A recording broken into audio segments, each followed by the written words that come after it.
Hello my friends, welcome to my corner.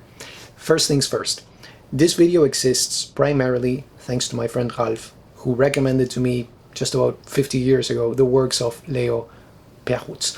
I was thinking Leo would have been the perfect name for me, because in Spanish Leo means literally I read, and that's what I do, I read.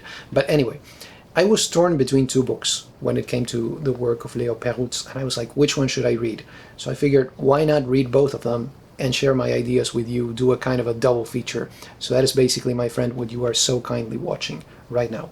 In this video, we are going to look at der Meister des Jüngsten Tages and also at Nachts, unter der steinernen Brücke, Master of the Day of Judgment and By Night, Under the Stone Bridge by Leo Perutz. Let me tell you a little bit about him, just very briefly. Perutz was born in Prague when it was part of Austria-Hungary in the year 1882, and he passed away in Austria in the year 1957. He wrote many great novels, but besides that, he was also an accomplished mathematician, to the extent that there is actually an algebraic equation that bears his name. And that's all that I can tell you about that. Don't ask me about math or anything like that, because I really have no idea. I do know that he wrote some 14 novels by my count, and there are a couple of those that were written in collaboration with an author named Paul Frank. He also wrote novellas, he wrote short stories, he wrote plays, so he was quite a versatile author. And Master of the Day of Judgment and By Night, Under the Stone Bridge, just so you know, are respectively his 7th and his 13th novels. We are going to start, of course, with Master of the Day of Judgment, which was published originally in 1923, so just a little bit over 100 years ago. This is the novel probably that is most famous by Leo Perutz, in part, you know, because there's a person who was a huge fan of it and said that it was one of the best crime novels of the 20th century. You know who that was, my friend? That was, of course, Jorge Luis Borges. So Borges was a fan. Borges actually recommended this novel. Now, interestingly, Perutz himself called this novel Bockmist, which can mean anything from rubbish to BS, depending on how you say it. So originally the story was going to be a film script. It was going to be made into a film by Murnau, of all people. But the plan fell through at some point, and that's when Perutz decided to turn it into a novel. When you read it, you can really tell that this was going to be a film script, because the story is so direct, so straightforward. It almost feels like you're reading an outline of a story. And that, by the way, is a very Borgesian thing. You know, don't tell the story, tell the outline of the story. Turn it into a short story instead of a novel, etc., etc. Let me tell you the story very briefly, in a nutshell, so that you know what kind of plot we are dealing with right here. There's an actor named Eugen Bischoff, and he puts an end to his life in this novel. There's an acquaintance that he has named Baron von Josch, and he is accused not of killing him, but of driving him, of leading him to commit that desperate act. Now here's the interesting thing. Right before he died, our character, you know, Bischoff, told the story of two brothers who had also ended their lives. And then after that, when you have yet another character doing the same thing, then we have a plot, right? So somebody has to investigate. Baron von Josch investigates, of course, because he wants to clear his name. But there's another character in this novel who is the closest thing that we have to some kind of a detective, and his name is Waldemar Solgrub. He is known as the engineer for most of the novel. He's described by what he does. And we have to add something to all of that, and it is that, looking back, you know, to previous events, the Baron had had an affair with Bischoff's sister Dina. And so Dina's brother Felix accuses him of driving, you know, our main character Bischoff to commit the desperate act that he commits. So this novel is just a page turner when it comes to the reading experience. I mean, it is direct, it is very brief. We're looking at 148 pages only, and as I was telling you before, it has almost the air of an outline. It was going to be a film script. So it's not at the same time just one of those crime novels that, you know, basically keep you entertained and then at the very end they give you some silly revelation or anything like that. This is more profound because the deaths that happen in this book all have to do with the Day of Judgment, with Judgment Day, and also with the idea that each one of us has his or her own vision of hell and damnation. Depending on each person, you're going to get a different version of what it means to suffer that eternal torment. I can really see why Borges liked it so much. One thing, that probably the first one to mention, is that this novel features a book within the story that plays a very important role. So I think that to Borges would have been wonderful. There's also involved a text about 16th century painters and their quest to produce visionary art and the lengths that they will go in order to do that. So that is an added historical interest right there. And finally, something that I really, really liked is that at the very end, you get an epilogue that sort of changes the story completely, or at least you could say that adds another turn of the screw to the whole thing, that makes you think of the story in a different way. While I read it, I was thinking of the crime detective or mystery stories by Borges and Bioy Casares, the Isidro Parodi stories about this detective who is in prison. So he basically solves the crimes without being able to see the crime scene. And one thing that I think is very interesting about Master of the Day of Judgment is that because of the way the story is presented, in a wonderfully ambiguous way, you can read this as a serious crime novel, or you can also read it as a parody of the genre. It's kind of up to you and how you justify each one of those types of readings. But that's what I liked about it, in the sense of how complex it is and how it allows for more than one reading. So let's move on now to By Night Under the Stone Bridge, which was published in 1953.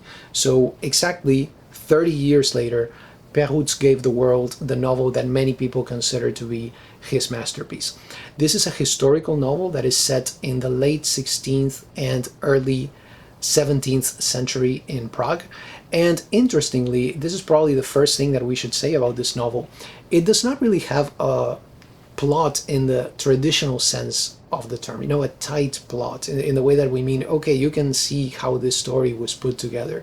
This does not do that, because it is composed of several stories or episodes that have recurring characters. But the most important purpose when it comes to the narration here is not to tell you a story, not to give you a character study or anything like that, but to portray, to depict a mood. A Stimmung is basically what we have at the center of this novel. Now, that said, we still have a cast of central characters. The most important one is a guy named Mordecai Meisel, and he has a wife named Esther, who gets involved in an affair with the Emperor Rudolf II. Those are the three main characters right here, but we also meet some important historical characters. For example, Johannes Kepler. For example, Albrecht von Wallenstein. These are characters that appear in the novel, and of course you can look them up and learn a lot more about them as historical people. There are also some mythical characters. One of them, very important, is known and referred to as the Great Rabbi.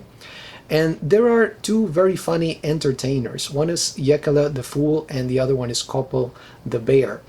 And we meet them in a couple of the stories. They are the ones who actually open the novel proper. In the first chapter, titled Pestilence in the Ghetto, you meet these characters. And we meet them primarily in picaresque situations, picaresque episodes within the novel, because there's a great humor to this novel also. We're going to explore that a little bit more in a couple of minutes. The narrative approach itself, I would describe it as very poetic. Okay, there's an important image that you're going to find, and it is described actually in the back cover description, of a rosemary bush and a red rose under the stone bridge of the title. And these two, the rosemary bush and the red rose, are Esther and Rudolf II. They become intertwined, So it's really a very poetic approach that it has, not realist in the traditional sense of the term. I was thinking, because of the episodic nature of this novel, and also because of the mysterious aura that the settings have, there were several authors that I kept thinking about as I read it. One of them was Jan Potocki, the author of the Manuscript found in Saragossa. I have a video on that one if you're interested. Another author I have also talked about him, Marcel Schwob, his approach to storytelling. Selma Lagerlöf, I was thinking primarily of the Saga of Gösta Berling. I've also done a video about that one. And then finally, I don't have a video on him, but I should. G.K. Chesterton. You know, the mysterious London that he describes in his stories and in his novels?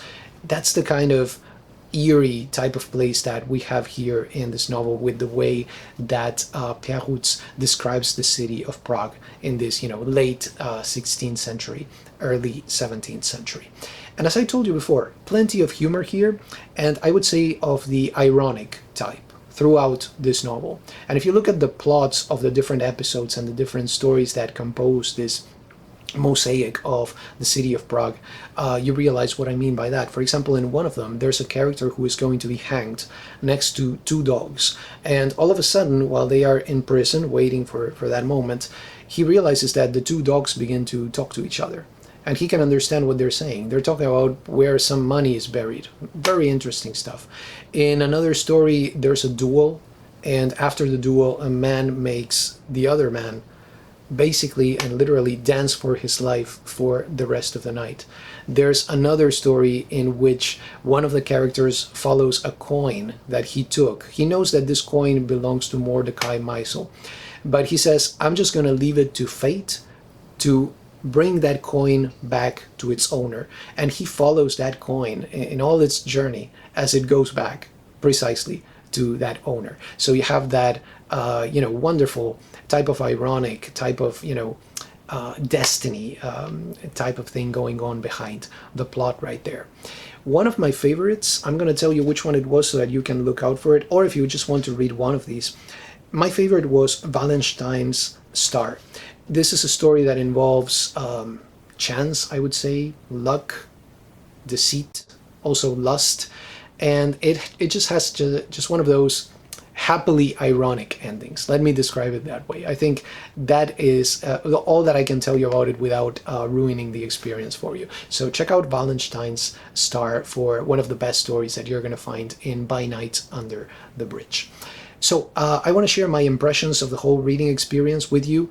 I liked both of these novels because I think they are both innovative, but each one in its own way. For example, if you look at Master of the Day of Judgment, I think this one is innovative in its content, whereas By Night Under the Stone Bridge is innovative in its form. So that's one way that I can put it.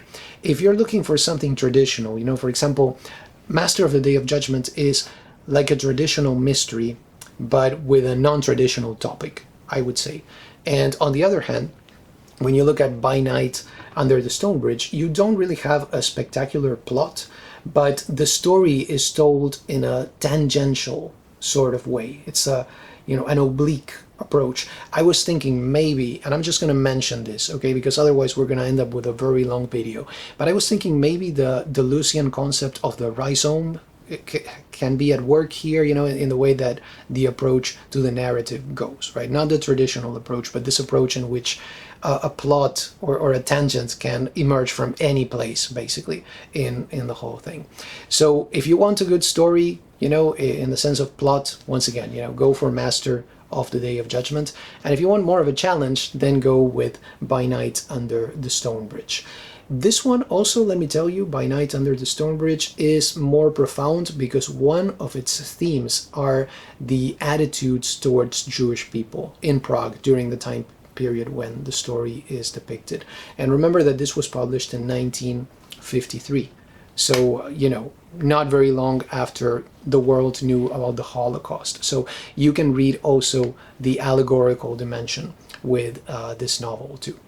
So, bottom line, you may have heard people say that Perutz is an underrated author, and I'm going to tell you I agree with that statement. I think Perutz is underrated just as Marcel Schwob is underrated, and I enjoyed these two works very much, and there are others actually in his bibliography that I want to check out. For example, St. Peter's Snow, because this one was the one that Ralph read for the first time, like the first book by Perutz that he read. And the other one that I'm interested in is The Swedish Cavalier. which my friend Thoralf actually has a video on. So I'm going to link that video to the description of this one. If you speak German, that's wonderful. And if you don't, you can always do subtitles, you know, auto-translate. It works very well. It worked for me, so it should work for you also. So I just wanted to let you know that that is going to be in the description. And I do hope that this video helps you to find the Perutz novel that is the right one for you. Do you have any questions, comments, recommendations, recipes? Just let me know. Those were my 2 cents on Master of the Day of Judgment and By Night Under the Stone Bridge, 2 great novels by Leo Perutz. I hope you enjoyed this video. Thank you so much for stopping by, and have a wonderful day.